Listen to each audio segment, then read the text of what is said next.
Welcome to Sportsbet Daily at oddsmarket.com. It's the start of another beautiful week. We've got tennis with Snize, we've got golf with Craig Edwards. If you was with us last week, both Snize and James, they were both in agreement in Tinjan to go for Rebecca Pettersson.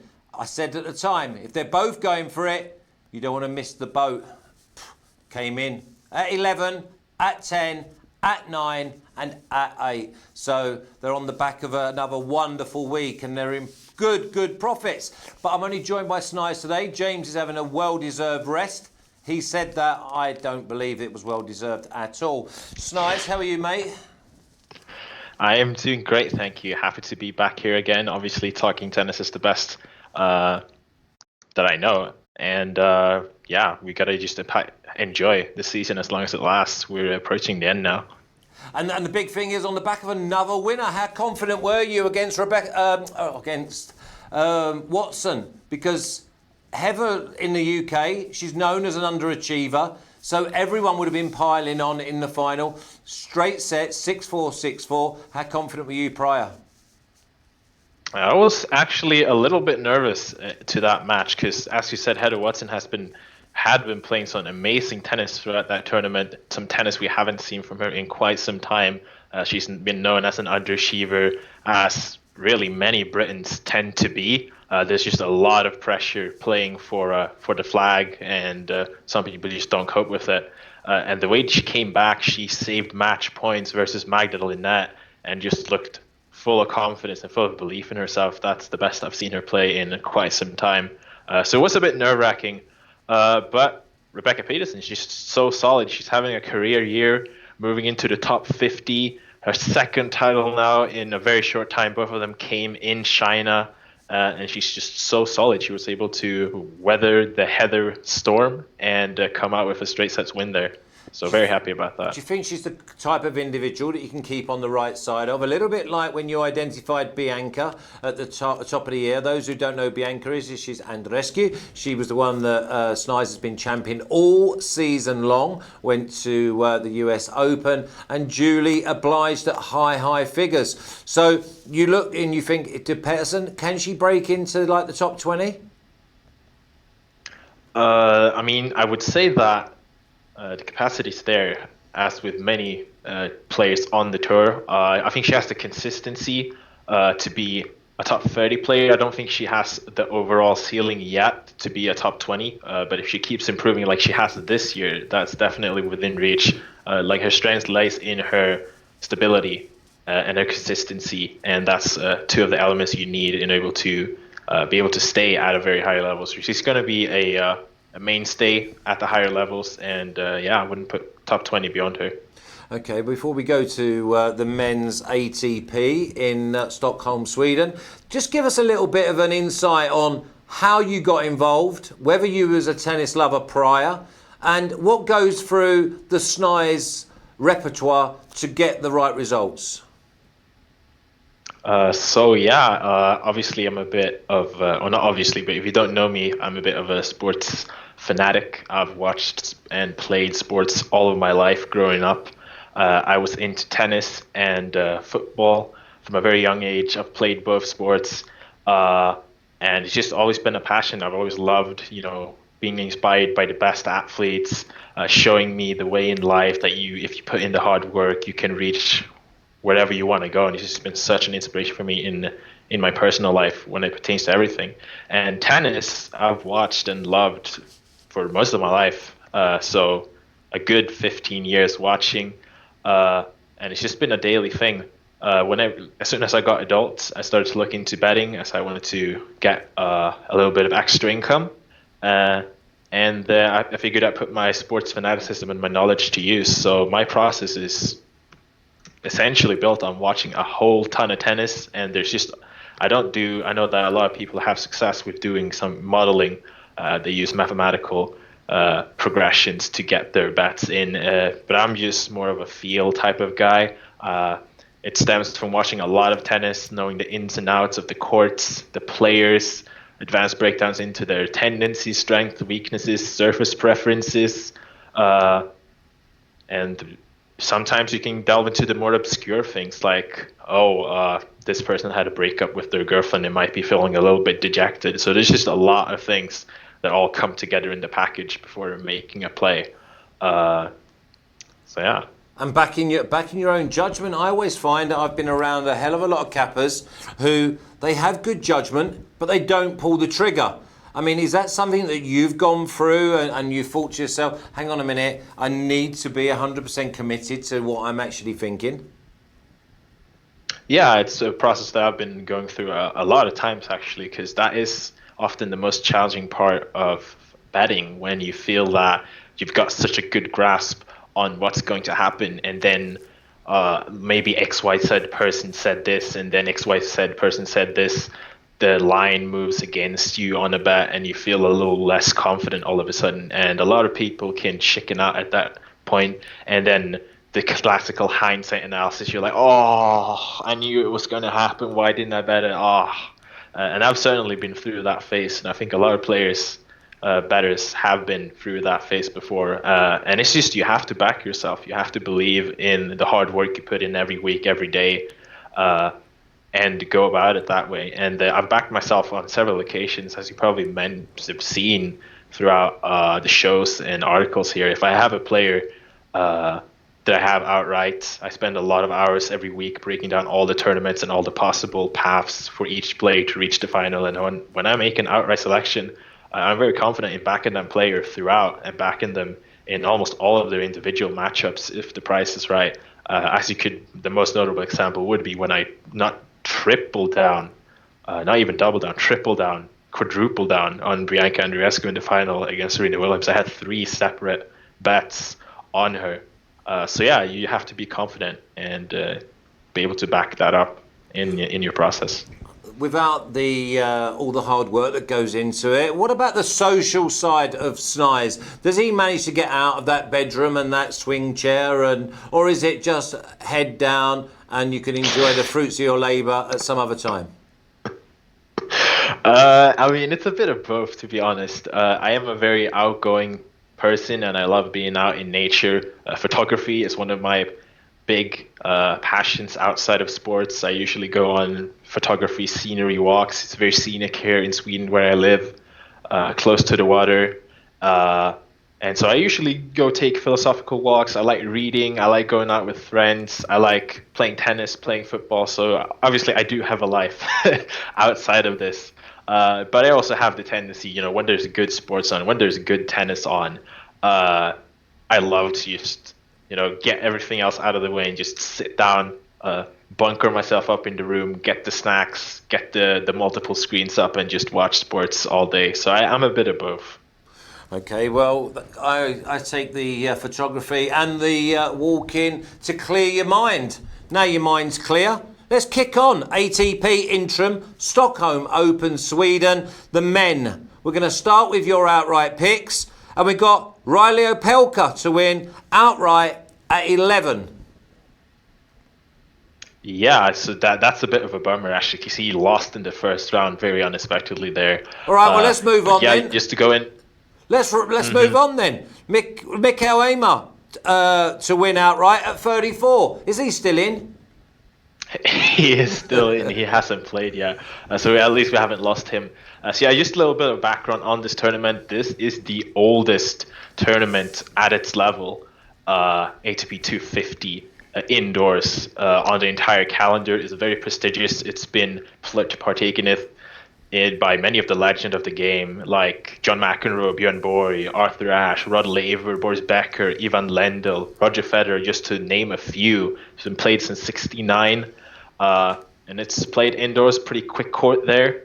And just the tournament itself, the first 4 seeds, they each have a bye, so they only have to play 1 match to get to the quarterfinal. And this brings us to Mikael Ymer. He has been electric over the last few months, really. He's gone from being a bit of a pusher, so to speak, just getting the ball back into play, into developing into an all-court player. He's made 6 challenger finals this year, won 4 titles, and also notably qualified to Roland Garros and make the second round there. And he's just an incredible athlete. first and foremost, he's incredibly a bit Djokovic-esque in how tough he is to hit through. He has a very, very stern backhand. And yeah, right now he's in fantastic form. He's won back-to-back indoors titles in France, beating very well-established opponents like Jo-Wilfried Tsonga at home, who was on a great surge himself there. And looking at the draw here, he's been drawn in the top half of the draw, and the big seeds in the top half are Fabio Fognini and Denis Shapovalov. And I find reasons to oppose both of them. Fognini does have a good record here. He's reached the semifinals on two separate occasions, both occasions he's been here. But he's not really a great player indoors. He prefers the slightly slower surfaces if you can choose to get a little bit more time on the ball. Obviously, big serving is something that is well used in this tournament, and he tends to fare pretty poorly against those. Obviously, his path got a lot easier there, but I really like Ymer, mostly because of the price. I think that many haven't really caught up to how good he is right now. I would say he's close to a top 50 player on current form. He always raises his level at home. He has a pretty good draw. At worst, he'll face Denis Shapovalov in the quarterfinals. Shapovalov is a player that usually doesn't go very deep in tournaments, and if he does, he gets beat. Hey, he's 0-7 in semifinals. For example. So it's a very nice draw for Ymer at a big price. I think he'll get at least to the semifinals. Hopefully Fognini gets upset, but I think he has a very good chance. He's displayed great play here before, notably beating Fernando Verdasco a couple of years ago as a huge underdog. So at the prices, he has everything it takes to go deep here. Okay, with your next selection, would I be right? He's going to be in the bottom half of the draw. It's Filip Krajinovic, and outright at 15. Yeah, so Filip Krajinovic is a bit of an indoor specialist. Actually, he came out of nowhere to win, or not to win. Sorry, to reach the finals. He almost won the Paris Masters in 2017. The problem that Krajinovic has is that he is a bit mentally fragile at times. He is prone to choke, and he's choked on a few occasions in the past. But he's a very capable player. He's got a good serve. He's got a good tactical game. He's good at the net, loves to push the pace, and is always a danger in these conditions. And in the lower half, we don't really have that many dangerous big seeds. I would say Grigor Dimitrov is one of the title favorites, but apart from his US Open surge to semifinals, he's shown now in Asia that may have been a fluke. We don't know if we can trust him to perform at that level yet, so he's easy to oppose. The other big seed is Pablo Carreño Busta, who's a clay court specialist. He doesn't really perform well indoors, has a poor record. And then we have Taylor Fritz, who looks to be running a bit on fumes as of late, the young American. And also Daniel Evans, who's another player that has a really bad indoors record. So all of the big seeds really are opposable in this bottom half. And I've chosen Krajinovic because of his indoor pedigree and a nice price there. He's priced higher than many of these big seeds, where I give him a very good chance to go and take this title. Okay, and I asked you for one individual bet, and you've come out with Mikael Ymer again to win at 1.8. Yeah, so Mikael Ymer, obviously I've spoken in depth about him already, but he's going to be facing Joao Sousa here. And Sousa is a player that's probably one of the most hard-working players on tour.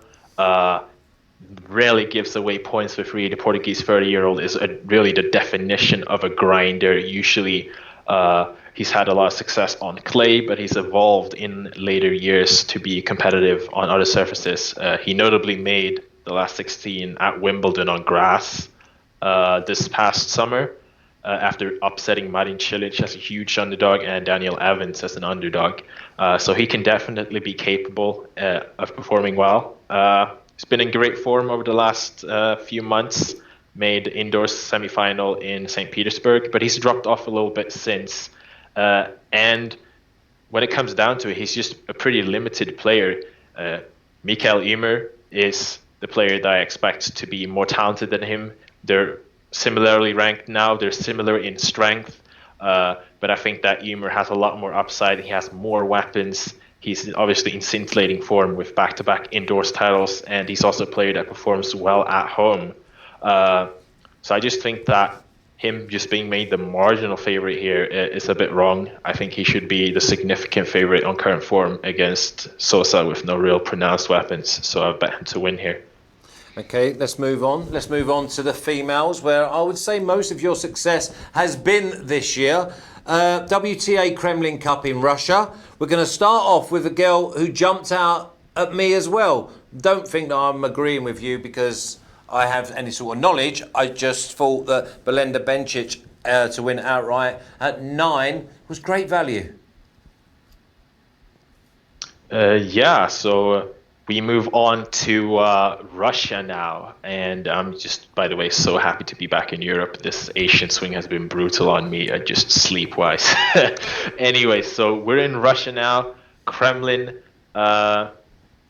It's a pretty old tournament, and they've actually moved venues. Usually one of the very slowest indoor tournaments on the entire tour, where the bounce is also pretty high. So clay court players tend to do well here. They've moved from the classic Olympia Stadium, which is now undergoing renovations, and they've moved to, let me see if I can get this pronunciation down. Don't worry about pronunciation. You've been listening to me for 3 months. Ice Palace, where they usually do figure skating to play. And from what I've seen, it does still look pretty slow, albeit a bit faster. And it's a premier event. And yeah, a lot at stake right now. The WTA race to Shenzhen to play in the prestigious year-ending championship is at its apex right now. And we have 2 players that are locked into a crazy race here. And one of them is Belinda Bencic. Svitolina just secured her berth, and the last spot is up for grabs as Serena Williams, who's currently in 8th. She won't play. Bencic goes off against Kiki Bertens. They're both drawn in the same half. And the Dutch woman holds a 165-point lead on Bencic. This means that she has to make the final to pass Bertens there.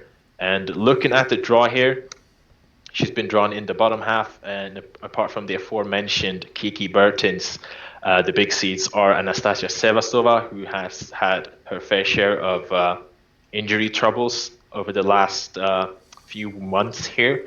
Diana Yastremska, the young Ukrainian dangerous power hitter.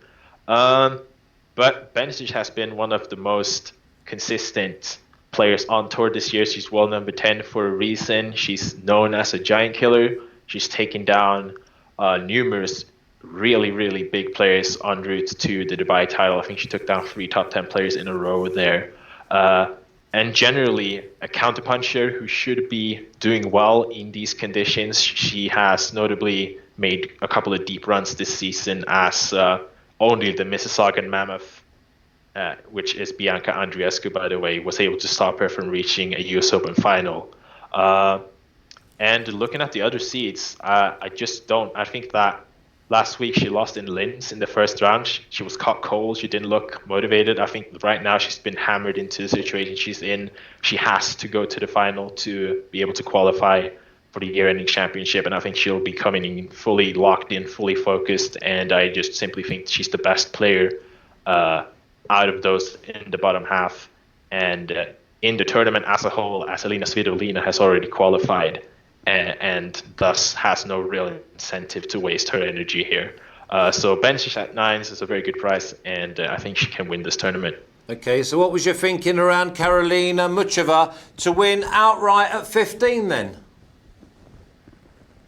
So Muchova has been drawn in the other half, and as I talked a little bit about with Svitolina, she has indeed already qualified for the year-ending championships in Shenzhen. So right now she has a bye into the second round. She doesn't actually need to play even. I mean, she needs the points for the second round, but that's it. So she has no real incentive to play hard.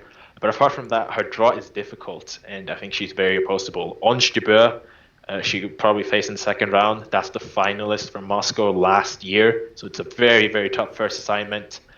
Then we have Anastasia Pavlyuchenkova, former winner here, big hitting Russian playing at home. So it's an extremely difficult draw for Svitolina, which makes me want to oppose her there. So the first selection here in Mushova, she comes from the second quarter, which is loaded, by the way. We have Donna Vekic, Svetlana Kuznetsova, Anna Kalinskaya, and Ekaterina Alexandrova. So a lot of dangerous Russians there in that section. But Muchova, she's been playing really well. Young Czech player, 23 years old, plays with a ton of variety. She can mix up play with different spins, different shape, different power on the ball, and she's done really well this season. She recently won her maiden title in Seoul, in Korea. And she also made a Wimbledon quarterfinal, very notably upsetting fellow Czech Karolina Pliskova, world number 2, in an epic match. I think it was 13-11 in the last set there. So she has a really, really nice, appealing play style.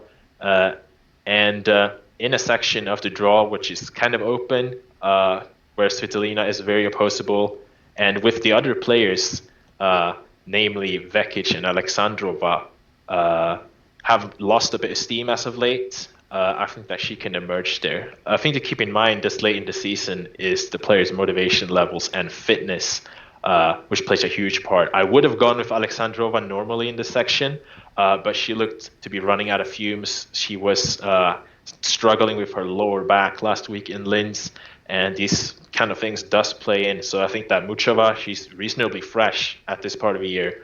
And at that price, opposing Svitolina and the other big seats in that sections definitely appeals. Well, you mentioned Anastasia Pavlyuchenkova. She's the other one. She's at 15. Is she in the same part of the draw as Mushova? Yes.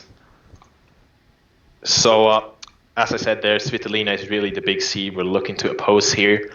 And Pavlyuchenkova is a player that is usually well known for doing extremely well indoors, and this tournament in particular. She's won it on one occasion.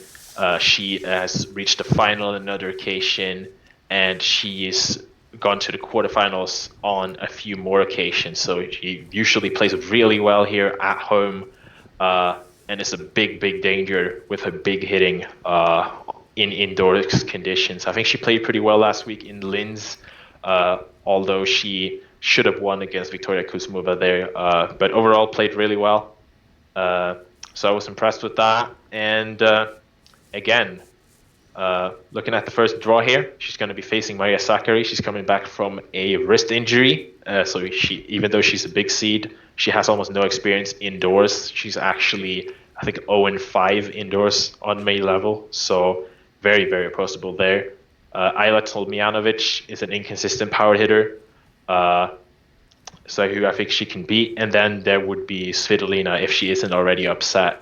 So the goal here is really, I think, that either Muchova or Pavlyuchenkova will get to the final. I think these two will be the semi-final matchups, and I think they will contest the final, hopefully with Bencic. So that's the thinking behind those. Okay, and your one individual bet was Kristina Mladenovic at 1.98. Yeah, so Kristina Mladenovic has actually won her fair share of titles in her career. Actually, no less than 3 slam titles, 2 from Roland Garros and 1 from Australian Open. The caveat, though, is that these have come on the doubles court. She's currently the world number 1 in doubles tennis, and with her partner Timea Babos, she has won illustrious titles there. She hasn't been as successful at singles tennis, though, the 26-year-old French woman. But she's hired Naomi Osaka's former coach, Sasa Bajian, and that's a brilliant move for developing her singles tennis capabilities. She looked in decent touch as of late. She's reached semifinal in Zhengzhou, and she played really, really well to take down Donna Vekic en route to a quarterfinal indoors in Linz last week. And Yulia Putintseva, her opponent, is an exceptionally tricky opponent to play. She played loopy balls, devious slices, drop shots, and loves disrupting rhythm. She's been a bit of a giant killer the best players usually struggles against her unique style of play. And she's also won a title this year in Nürnberg. But I wasn't impressed with her. She's played Tianjin in China. She spent the last few weeks in China. Obviously, that's a tough transition. She has to travel here on short rest and switch from outdoor hard courts to indoor hard courts. And I was very concerned with the level of play she showed. She was really, really poor against both Asta Sharma, almost losing, having to save match point, and Ons Jabeur, who she let run away to a 4-1 lead in the first set and then squandered a 4-0 second set lead as well to lose in straight sets there. And this pair, they've faced 5 times, and it's Mladenovic who leads the way 3-2. And Putintseva does have the tenacity and the ability to force errors out of the more powerful Mladenovic. She can just as easily be outpowered if she's not at her best, kind of like she was in Tianjin. They've played 2 times indoors, and it's Mladenovic who have won both of those. She's a much better indoors player than Putintseva, and she'll also be accustomed to the conditions here after playing indoors in Linz last week.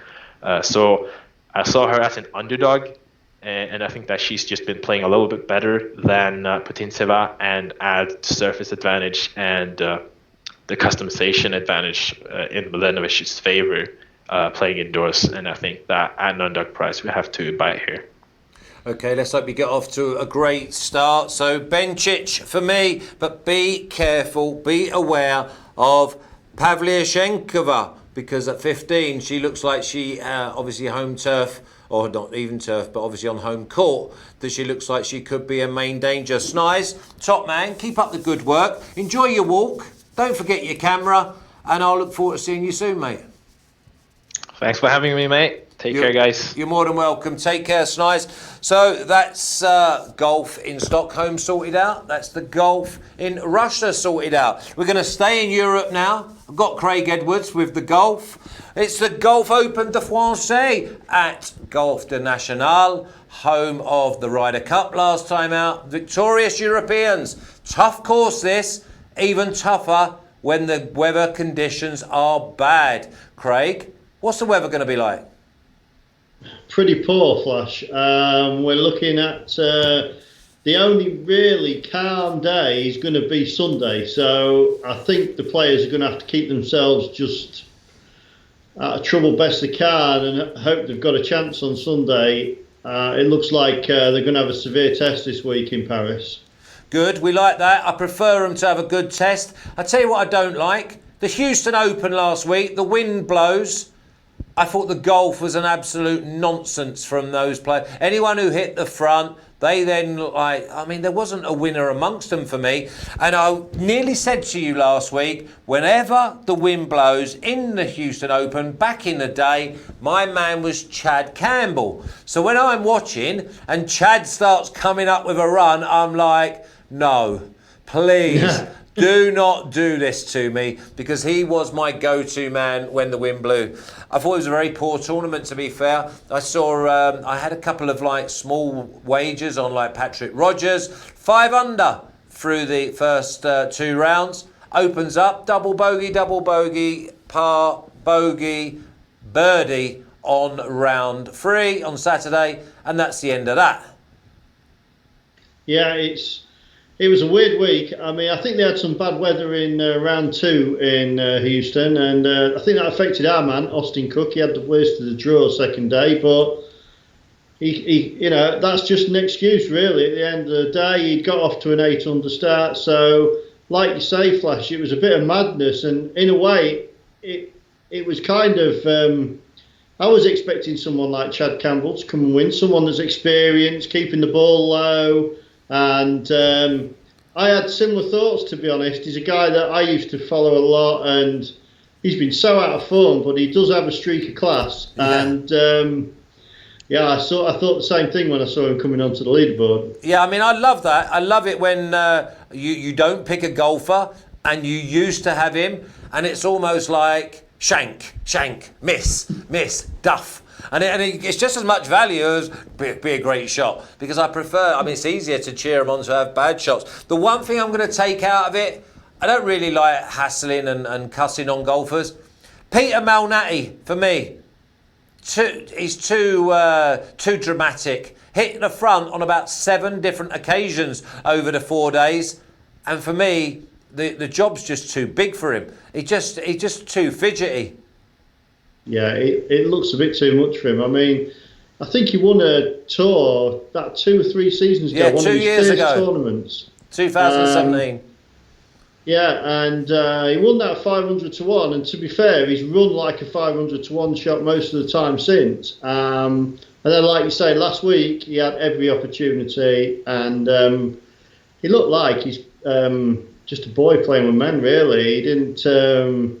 Like you say, he was all over the place. He just needed to focus, really. Just keep it simple in that weather, fairways and greens, and just like the others, just grind away.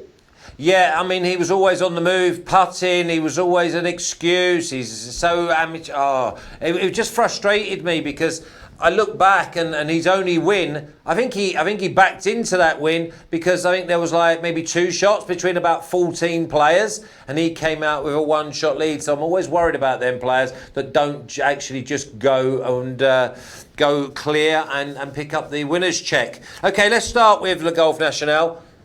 Talk to me a little bit about this course, Craig. Well, when you first set your eyes on it, it reminds you a little bit some of the holes of Sawgrass. It's set very much on the TPC designs and particularly Sawgrass. But when you look into it, the course is set in a real exposed location. And when you look over the results of the years gone by, link specialists have prospered. There's been certain other correlations as well.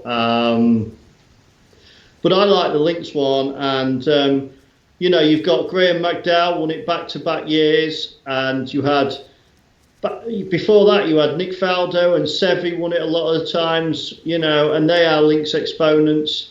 And pretty much most of my lads I'm going to put up this week are players that play well in links conditions. I mean, last year at the Ryder Cup, basically the Americans were totally lost on the course. They just could not cope with keeping the ball on the fairway, on the greens, and Molinari and Fleetwood just made mincemeat out of them. And and I'll stop you there because that's exactly what I say about this golf course. I wrote driving accuracy, fairways and greens. Don't complicate it. Look at the type of players that win round here. Tommy Fleetwood drives it on a piece of frozen rope. Alex Noren. I know, I'm surprised you haven't gone for him, but I think you haven't gone for him because he's only at 12 to 1 and it's going to be a tough weekend, but he is the class in the field. And with the wind, there's like a subtlety in elevation from tee to fairways, and they've got to make sure that they hit this ball right. Let's start off with your first one. Good player, this lad, Adrian Ortegi at 81. Yeah, been totally out of form since he finished second down under in the start of the year. He has won twice on the PGA Tour, and finishing second at the start of the year seemed in keeping with how he'd been playing. And he's just fallen off side of the cliff for the rest of the season. Just noticed last week his stats for the opening 2 rounds in Italy were really good. And you know yourself, Flash, it's just like something sparks. He didn't finish off the weekend very well, but I do think when you look at his 2 performances here, he fits the course perfectly. And I just thought at 80 to 1, he gave us a shred of value, and he'll be fresh because he's been missing cuts, so many cuts that in a way it can be an advantage this time of year if you find your stride and can find something click in your game. And it did look like something that clicked in his game last week. Yeah, and a lot of people think we're coming to the end of the season, but for players like this, it could almost be the start of the season because they do that winter swing that ends up down under, exactly where you said he finished second earlier on in the year. Let's go on. Another good player, another good driver of the golf ball. Matthew Southgate at 40 to 1. Yeah, I mean, this guy is links all over. Two or three top 20s in the British Open. The other week he was quite unlucky not to win the Dunhill Links. He was outstayed down on the last day by Victor Perez from France itself. He's been playing really consistently, and when he has a good week, I notice that he stays in the van. Actually, now the weather forecast is so bad, if this lad can get in the van, he should have quite an advantage over several of the players this week. So there's nothing bad to say about him. He's had 2 top tens here, and he's been in good form pretty much all summer. I think he's had 6 top tens. So I think the only downside for Matthew is he's still to win on the European Tour, and but he's getting overdue. And some of his defeats, he hasn't lost a lot in defeat. I remember Rory McIlroy won the Irish Open from under his nose the other year with a couple of outrageous shots. So yeah, I like him this week, and I like him more with the bad weather.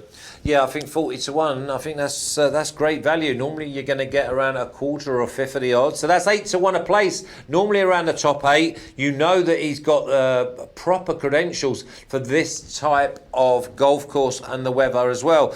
American Julian Suri at 46. It's a surprise one for me, this one.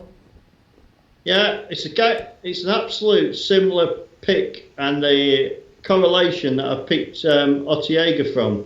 He's been out of form since the Indian Open and the Trophy Hassan. Totally. I think he blew up at the Indian Open. Well, it was a quirky course, and he had a really bad day when he looked the winner. And then the week after, he placed again in Morocco. I know, he's just the summer he's gone missing. And then last week, out of nowhere, bang, he looks in form again. And he was second here last year to Alex Noren. He didn't really get close to beating Noren, but it was a solid tournament, and there's every reason to believe that in a way we'll be getting like 11-1 for him to be placed, where you're only getting that about Alex Noren to win. So yeah. I'm happier taking it, from the value perspective. Although I do know, like you said, that Noren is the obvious favourite this week. Oh yeah, without a shadow of doubt. I mean, everything that you would want in a golfer: patience, boredom, even watching him you'd fall asleep, but he will be there on Sunday, no doubt about that. And if you could get betting without Noren, then I think that's probably a good market to have a look at as well. Don't like this lad you're going to mention in a minute, Marcus Kinhult. When he won, he killed me. Yeah, well, he is. Looks like he's a lad that's just going to play well on links. He won the Lytham Trophy as an amateur. Yeah, which is quite a good test and a good test of pedigree. And then he won the British Masters this year at Hillside Links, which is known to be, amongst the professionals, they talk about it like it's the best links in England and what have you. So that's great credentials, and he's been consistent through the summer without hitting the heights. I noticed he had a really good US Open top 20 finish again, Pebble Beach, on the coast. Last year here, he blew up. He had it won, and he shot 76 on the final day. And no one did what he's good at, winning tournaments. And but this year he should be better equipped. He's won a tournament already, and he played well in Italy last week. He's a perfect form pick, really. We've got no worries with the weather with him because he's a link specialist. So I like having him on side this week. Okay, this next lad, I remember talking about him and no one had even heard of him. And I said, watch out for this kid. He is an absolute superstar in Asia, India, played in the big one down in Mexico, blew up. Since I've said how well and how good he is, he's won nothing. Subhankar Sharma at 61. I remember him shooting a 62 to go and win the Indian Open. I think it might have been last year, but he's gone off the face of the earth. Yeah, it's amazing. He's still only 23. And like you say, Flash, he came with a bang at 20. Now, I'm a great believer that professional sportsmen that have an outstanding rookie year have a period of going backwards. And it's almost like their expectations are all out of realism. There's no perspective on them. He will have been expecting to be able to win the Open in the second year. So every time he has a poor performance, it's kind of a mental breakdown that they have. Lots of snooker players examples and lots of golfers. Now, I noticed a few weeks ago his stats started to pick up in the Corn Ferry finals over in America. And then, of course, last week, I think he was 6th in Italy. Played well here on debut. I mean, this this is a quirky course, so there's no way on earth that anyone can overpower it, and he's not a lad to overpower a course any case. The only worry with him, I think, this week is the bad weather forecast. That may be a worry with him. He may not be as robust as some of the other players if it gets too bad. But I do think he's. The thing I like about him, I think if he can get in contention on Sunday, I think he can win for us. Oh, he's not scared of winning. That's been half his problem for me. Is that when obviously I caddied, and I'd say, listen, 10, 12 foot, left of the pin, we're happy. If we roll our putt in, no problem. We walk away no less than pars. He goes flag hunting when the flag's like four yards off the right, where it's dead if you miss it right. For me, he's been too aggressive, and I think his schedule has been too haphazard. He's in India, then he goes to America, then he goes to South America, then he plays in Africa. He's tried to do it all too quickly. And it's almost as if the organisers have tried to milk him, as they said he could be, like, obviously not Tiger Woods, but obviously at 19 and 20 when he was winning, they were throwing him into, he was getting invites, and I think it burnt him out, to be honest. And I think they've got to take a good look at his schedule and just say, look, he's going to concentrate now, maybe move him to America, just stay there. But then obviously the Indians want part of him, they want him to play on that swing. I think they've just got to manage him a little bit better, but also stop him being too aggressive. Totally, and you see it all the time. And of course, in golf, there's all the unwritten thing that they don't talk about, which is obviously appearance fees, and that may have factored it with his management and people. So he will have burnt out with the travel, and putting your clubs on a plane and losing a day and a half through travel is not ideal. Then you've got the fatigue, and if you don't catch up with you one week, it's going to catch up with you the next. So I'm with you, Flash. I'd like to see him commit to one of the tours next year and do what he's good at, really. Okay, well, I'm obviously going to give my two penneth, even though last week Keegan Bradley was an absolute disgrace. So he'll be in the naughty step and won't be seen again. So expect him to win. Oh, by the way, what about our man Burn reversing into a win in Italy? We've been shouting about him all year. He goes and wins, he wins. We don't do an Italian Open, and he wins again. I tell you, I was working on my notes for this week. I always start working on kind of the weekend before, and I kind of go through all the players in my notes. And of course, he's won in France before, and I looked in the entry list and he's not there. I thought, oh my God, of course he's gone up to the next level now, and this has kind of been a bit downgraded this year with the change of schedule. So, but I think if he'd have come here this week and you could have got 10 or 12 to 1 about him, I think you'd have been tempted to take it, because not many players are playing better than him, to be truthful, at the moment. No, he's a little bit like the Kevin Na category with a few years in hand. He's actually got himself over the line. He picked up an injury.